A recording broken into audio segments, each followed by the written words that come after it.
किसान साथियों नमस्कार। किसान साथियों, ज़्यादातर गेहूं की फसल में पहला पानी ज़्यादातर किसान लगा चुके हैं, लेकिन पहले पानी के लगाने के साथ में किसानों ने फर्टिलाइजरों का उपयोग भी किया है और अच्छे और बेहतरीन खादों का प्रयोग भी किया है। लेकिन अब कुछ किसानों की समस्या ये हो रही है कि पहला पानी लगाने के बाद भी और अच्छे फर्टिलाइजरों का उपयोग करने के बाद भी उनके गेहूं की फसल में ना तो अच्छे कल्ले निकले और ना ही एक बढ़वार अच्छी हुई है और ना ही उसमें हरापना है। तो किसान भाइयों, आज हम इस विषय में बात करेंगे कि दूसरे पानी के साथ में कौन से फर्टिलाइजर दे और कौन सा समय सही होगा दूसरा पानी देने का, जिससे कि हमारी रुकी हुई फसल में अच्छी तरह ग्रोथ हो जाए, उसमें अच्छी कल्ले निकल जाए। तो इस टॉपिक पर हम विस्तार से बात करेंगे। और जो किसान भाई हमारे चैनल पर पहली दफे आए उनसे रिक्वेस्ट करते हैं कि चैनल को सब्सक्राइब कर हमें सपोर्ट करें। तो शुरू करते हैं इस वीडियो को।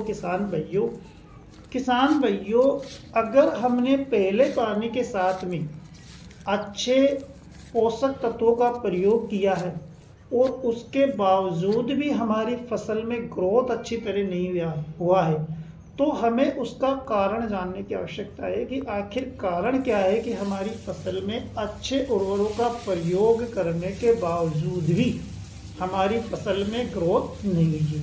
तो किसान भाइयों, जनरली अगर देखा जाए तो एक अच्छे उर्वरकों का प्रयोग करने के बाद अगर कोई फसल ग्रोथ नहीं करती तो उसका सीधा साधा कारण ये होता है कि फसल ने वो उर्वरक खाए ही नहीं हो या उनका इस्तेमाल फसल ने किया ही नहीं हो। अब उसका कारण ये है कि हो सकता है कि आपके फसल की जड़ें ही अच्छी नहीं हो, उस जड़ों में विकास ही नहीं हो ताकि वो आपके द्वारा दिए गए फर्टिलाइजरों को शोषण कर सके, उसको अवशोषित कर सके, उसकी इतनी कैपेसिटी नहीं है। तो दूसरे पानी के साथ में हमें इन टॉपिकों का ध्यान में रखना है। अब पहले हम बात कर लेते हैं कि आखिर दूसरा पानी देने का सही टाइमिंग क्या है। तो किसान भाइयों, जिन किसानों ने पहला पानी 18 से 20 दिन में दिया है, यानी कि जहाँ पर रेतीली ज़मीन है तो वो जल्दी पानी लगाते हैं, तो उनको जो दूसरा पानी देना है वो 30 से 32 दिन में देना है। और जिन किसानों की कठोर या मीडियम ज़मीन है और वो 20 से 22 दिन के आसपास पहला पानी लगाएं, तो वो 35 दिन के आसपास पहला दूसरा पानी लगा सकते हैं। अब कौन से वो फर्टिलाइज़र हम दूसरे पानी के साथ में दें जो हमारे गेहूं की फसल की रुकी हुई ग्रोथ आगे बढ़े। तो किसान भाइयों, नंबर 1 पे जो आपको देना है वो यूरिया देना है, क्योंकि यूरिया के बगैर हम कल्ले नहीं बढ़ा सकते। ज़्यादातर आवश्यकता होती है स्टार्टिंग अवस्था में पौधे को नाइट्रोजन की, तो आपको यूरिया अवश्य देना है। 1 बैग यूरिया आपको दूसरे पानी में देना है।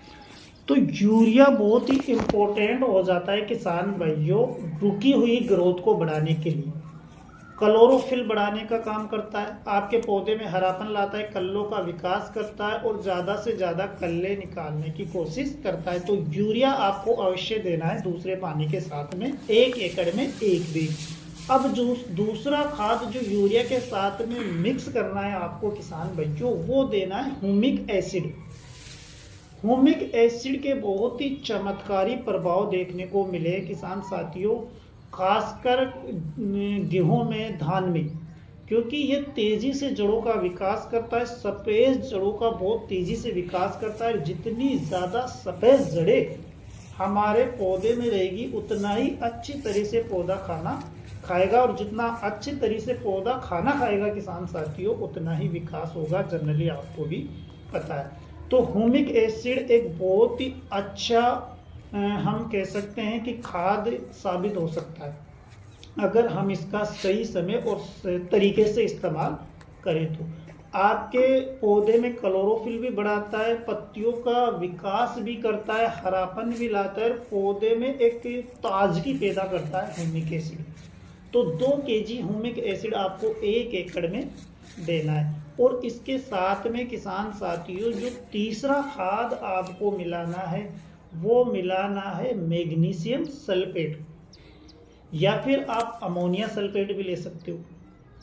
ये दोनों आपको 1 एकड़ में 10 से 12 kg लेना है और ज़बरदस्त और चमत्कारी प्रभाव इनके देखने को मिले हैं कुछ सालों में।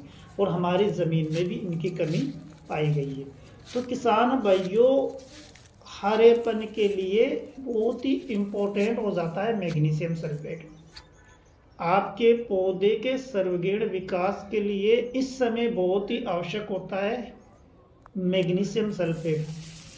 तो मैग्नीशियम सल्फेट का प्रयोग भी आपको दूसरे पानी के साथ में करना है। तो ये 3 खाद हमने आपको बताया, यूरिया लेना है आपको, ह्यूमिक एसिड लेना है, मैग्नीशियम सल्फेट लेना है, तीनों को मिक्स करना है अच्छी तरह और उसके बाद में छींटा विधि से आप इसको डाल दीजिए। जब आप पानी लगाए उससे 1 या 2 घंटे पहले आप इसको डाल दीजिए, जिससे क्या होगा कि ये ज़मीन में अवशोषित हो जाएगा और अगर आपकी ढलान वाली ज़मीन भी है तो भी आप अच्छी तरह उसकी सिंचाई कर सकते हैं।